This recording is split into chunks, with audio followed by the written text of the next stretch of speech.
traveling by metro in Russia is identifying the stations.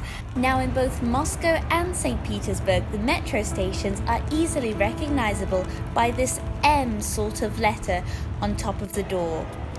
Also, to the right of the letter, you can see that there's a block with a color purple and a number 5.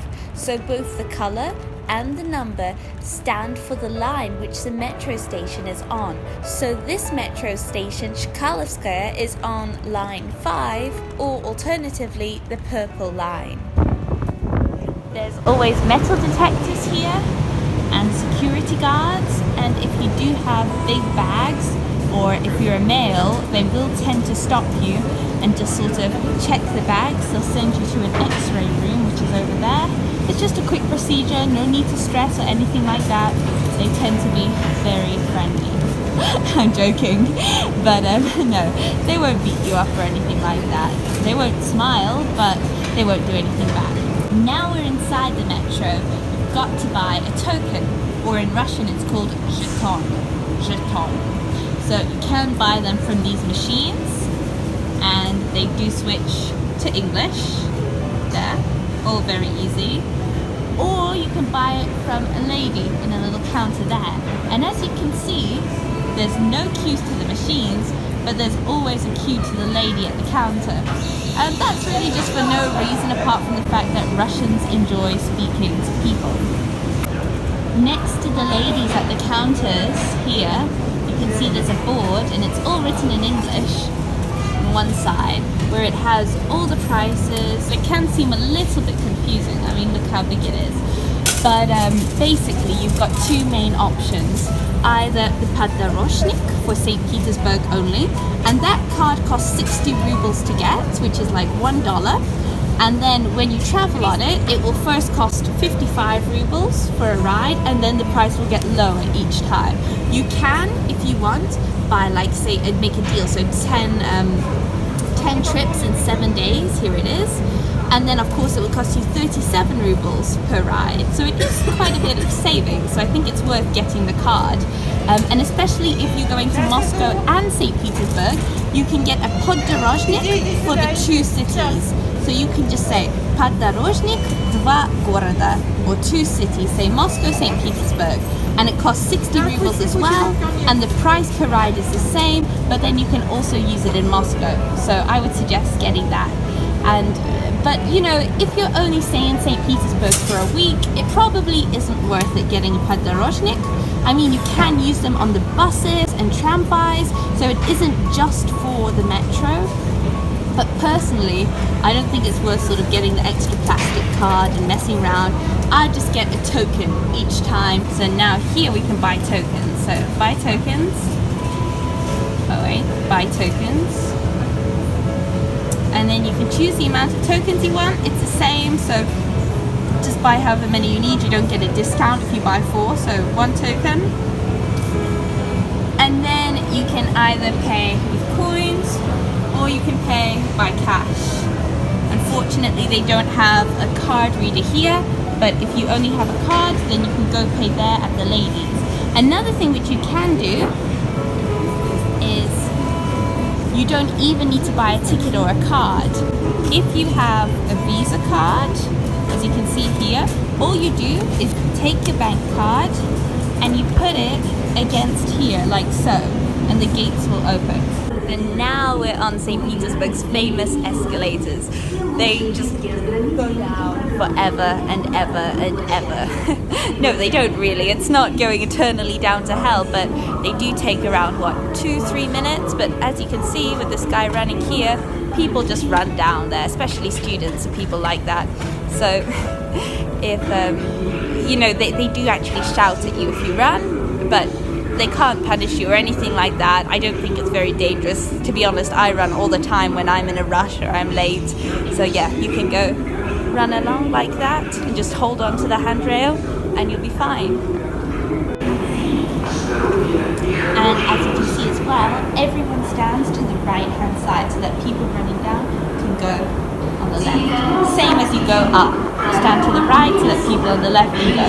In Moscow, funnily enough, they don't actually do that. You because there's so many people that it's just not worth standing to the right, so they just stand on both sides of the steps. So in Moscow do that, and in rush hour in St. Petersburg also stand on the left side if there's a lot of people. But if there isn't a lot of people, then stand to the right, so people like this lady who's in a rush can go past you.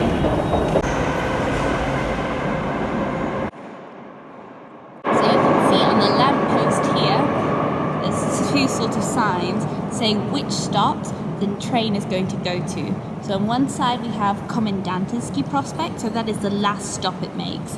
And the other side is Shushari. So you can see Shushari is at the bottom, that's the last stop it makes, and Komendantski is on the bottom as well. And there you can see all the different lines. There's also a plan on the wall, and it's sometimes difficult to see when the train arrives. I mean, you can't see it, but when the train goes, you can see that as well. And Tchaikovskaya there, that's the name of your station. And you can see some of the stations aren't just purple, they have different colors, and that means that different lines intersect. So each line has its own color or number. So you'll see there's also numbers written next to the name. So you can see there's Sadovaya, and it has the blue line, the orange line, and the purple line intersecting, or 2, 4, and 5. There's also shops where you can buy magazines and sweets and things like that, and some cakes. They tend to be very, very cheap. You can see it costs like 16 and 34 rubles. Very cheap and affordable. They even sell calendars here. They sell all sorts really, so why not buy yourself something like this Matryoshka doll? Only $1. Not bad. So they tend to have information displays as well, with the whole map of the metro here. In St. Petersburg, it's quite easy to orientate yourself. It's like all the sort of main changing stations are in the center, and you have the different lines intersecting there. In Moscow, it's very, very, very difficult. But yeah, St. Petersburg's pretty easy. So on top of the tunnels, they show the time, and they also have a timer. And this timer keeps on increasing until it gets to 3 minutes 30 seconds when the next train will come. You know, Russians aren't famous for being punctual, but for some reason their metro system is always on time.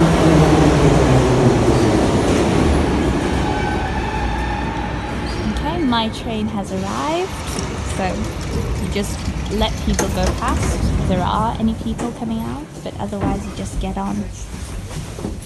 And they do have free Wi-Fi on the metro, which is great.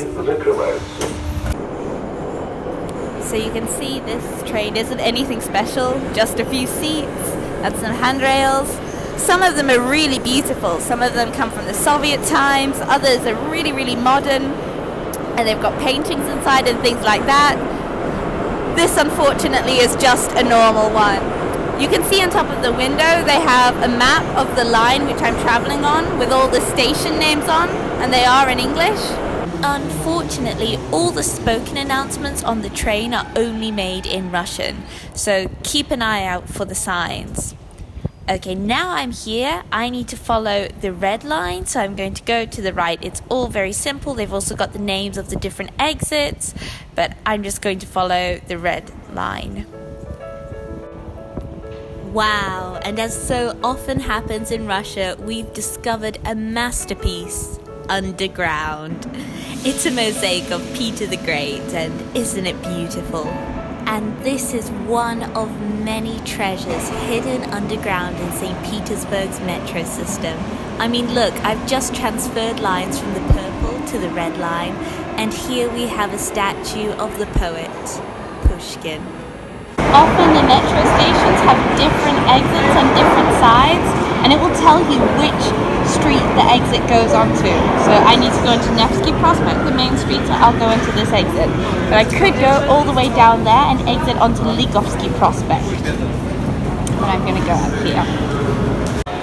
And now we're outside. Wasn't that quick?